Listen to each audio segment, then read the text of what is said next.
City are the biggest favourites of all the quarter-finalists to make the semis of the competition. Ali, do you think that's fair against a 14-time champion? Oh, it seems like you're leading the witness here, Kay. Yeah.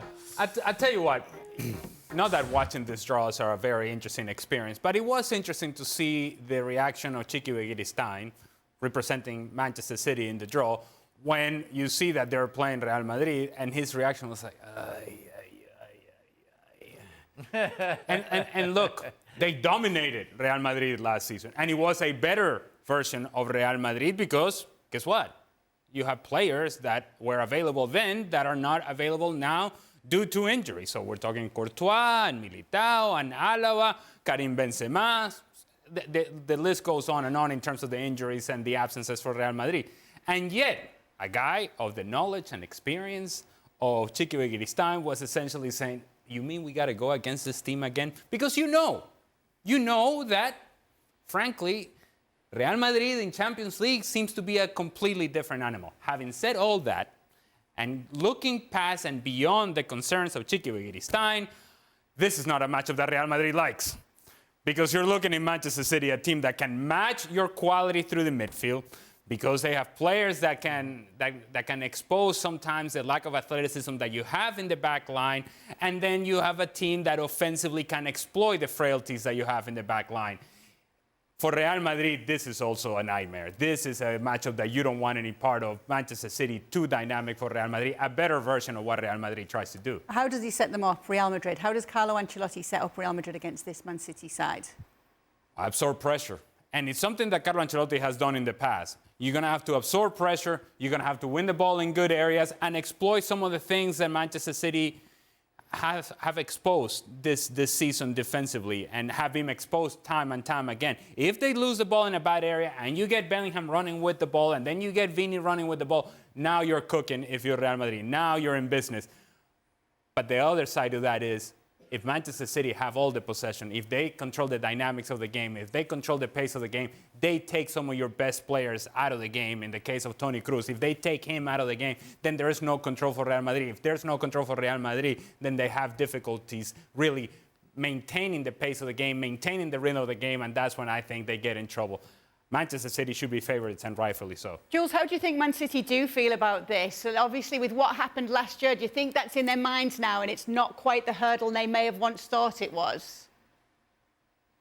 Yeah, I think so. I saw the same body language that Ali just mentioned on Begiristain, and we saw it with other representatives of certain clubs. But I think they will know that what happened last season, and especially that second leg at the Etihad in the semi-final where they just humiliated them. I was there. It was at times embarrassing from a Real Madrid point of view to see how much better City were. So I think not much have changed in terms of the dynamic. Really, we know exactly what City are going to do. They have the intensity and the pressing, especially to cause a lot of problems to Real Madrid. It's the same format again. Bernabeu first, the Etihad second, which I think benefits City. I'm not sure Real Madrid are press resistant enough to beat that intensity and that press from City, as we saw in the second leg last season. And even if you add Jude Bellingham, you've lost Benzema, you've lost Courtois, you've lost the players that Ali just mentioned. And right now, I'm just not sure over two legs what Real Madrid will have to do. Will have to find solutions to be able to beat the City. Of course, you can beat City on one game. Over two games, I'm not so sure that Real Madrid have enough, even with Vini, even with Bellingham, even with Valverde and a midfield that can have energy. I'm still not sure they are equipped enough really to knock out this City team. Well, if that is the case, Jules, what does it mean for Real Madrid's season if they're to come out at the quarter-finals?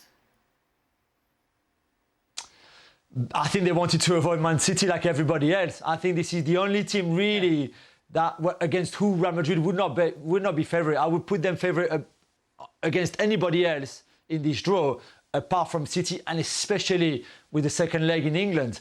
And I think this is probably the same thing from a Real Madrid point of view. This is not the draw they wanted. This is the last draw they wanted, actually, in that format as well, with the second leg at the Etihad. So I'm not sure it says much. They are still a team, in a way, in transition, because there's a lot of young players, there's a lot of injured players as well. They still don't have a number 9 of the quality, I mean, Jose Luis is a decent player, but of the quality of winning, leading this team to win the Champions League. Next season will be a different story with Kylian, but right now it's not. And that's why this is the time where they're not favourite. And if they were to be knocked out, they would be knocked out by the team that was the favourite. So there would be no shame in it, even if it's Real Madrid, because it's City. But a quarter-final exit for Real Madrid, the kings of Europe, is never good enough anyway. But is that a tie we'd have rather seen further down the line? I feel like you want to circle back to the draw situation. Yeah, of course we would have liked to have seen in the final. Of course we would have liked to see further in the competition because we're depriving ourselves from watching what we think are the two best teams in a stage that really, truly matters, and in this case would be the final. But that's not where we are, right? And so the other way to look at it, Kay, is we're going to see this game twice. So instead of seeing a final, we're seeing this game twice. So you want the glass half full, that's where the glass is half full. It's not half full for Real Madrid, because I agree with what Jules said. In a one-off, you can see a scenario by which Real Madrid could beat Manchester City. Over two legs, I think Manchester City are too strong.